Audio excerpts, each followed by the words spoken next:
So last year we were working on our new website, and I was looking at this 6-year-old film and thought, you know what? This might still be the best shot of my career. And it wasn't planned, and it was a one take.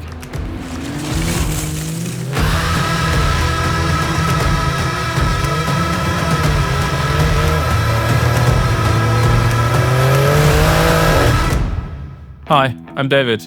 I'm a documentary filmmaker, mostly around cars. This is a story about a project from 2018 that I didn't think would even happen, and when it happened, nothing went to plan, and it's still one of my favorites to this day.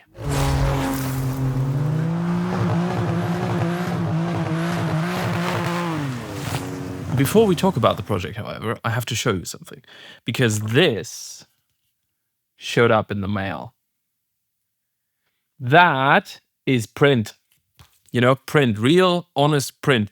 This is a German exclusive of the Christophorus, which is the Porsche own magazine.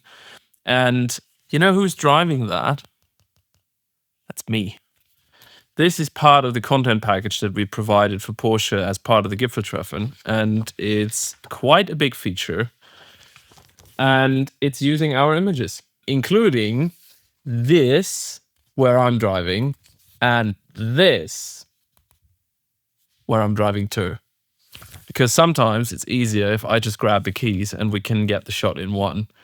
And makes me really proud to see stuff that we produced in print in my mailbox that a lot of people will see. Anyway, getting back to the project. For the almost entirety of my career, nothing ever happened in winter. There's a lot of rush in like Q3 and 4 where all the cool projects happen, and then I feel like my career has fallen off a cliff come January. So when Stephan, the guy behind the Curves Magazin, when he called and told me about a project, I was kind of excited. He told me that he wanted to put 2 cars and 2 skiers together on a frozen lake in Switzerland. The 2 cars he'd chosen were GT2RS, the newest 911 of the range back then, and the most powerful one ever produced. Alongside a 911 ST, a priceless race car, one of 23 originals from 1970. And that's only the cars. The skiers involved were going to be Franz Schwarz, who is an exquisite mechanic from Bavaria, as well as Michael Mauer, the chief designer of Porsche. With all of that coming into one pot in front of my lens, I wanted to take this as serious as possible. So I did something that I had never done before, and that is I storyboarded the entire thing. And no, I cannot draw, and yes, that storyboard unfortunately survived. Reality wouldn't be kind. When Phil and I arrived in St. Moritz, I very quickly realized that my storyboard would be completely useless because the lake that we were supposed to shoot on, that I, and for that matter Stephan, thought would be just open, instead had a racing oval on it for horse racing.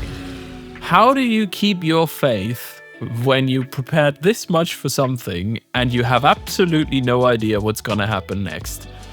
And while I'm not always agreeing with that sentiment, Stephan's mantra of go with the flow was really the right choice of mood for that day and for the entire project going forward.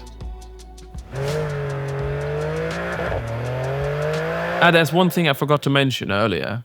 The driver of the GT2, that was Lars Kahn, the guy who drove the Nürburgring Nordschleife record in the car. So I was new to this, but when you ask him if he can go sideways, he doesn't ask you where. He asks you about the angle. And then he delivers every single time.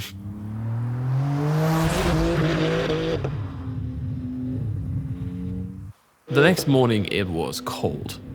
I'm talking minus 20 degrees centigrade, and Mike persuaded that vintage race engine into life, and then it just sat there purring on the ice. The GT2 was flawless, obviously. But yeah, that was the part of the program where I was most nervous about. We only had about 2 p.m. on the ice before Maserati would take over for some high-speed testing on their new SUV thing at the time. And I was only second in line after Stephan could take all the photographs that he would need for the article and the thing that he wanted to do. After all, it was his project. Combined with the fact that a single battery would only last me about 20 to 25 minutes, this was a one-take production. Maybe 2 takes, but then I would be pushing it.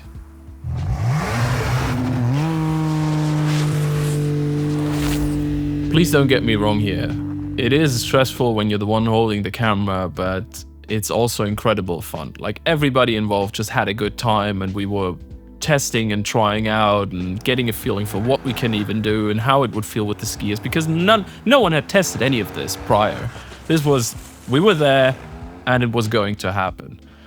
And ultimately I ended up in the front of that brand new 911 because it has a front, and so I can get a rearward facing shot, as well as, you know, hanging out the back of the other camera vehicle and looking at the screen and knowing that that moment right there, that was the shot.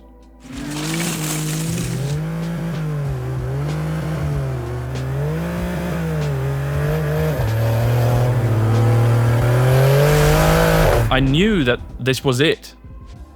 And I can't even remember when the last time was that I had that feeling. And it's incredibly gratifying to have that. Especially when it's like a one take, you didn't plan for it, and we had that one lap. It was one lap where we did this, and it just so happened to be the one. The most important lesson for my career on that very job was plan your ideas, but forget the storyboard. Cheers and bye.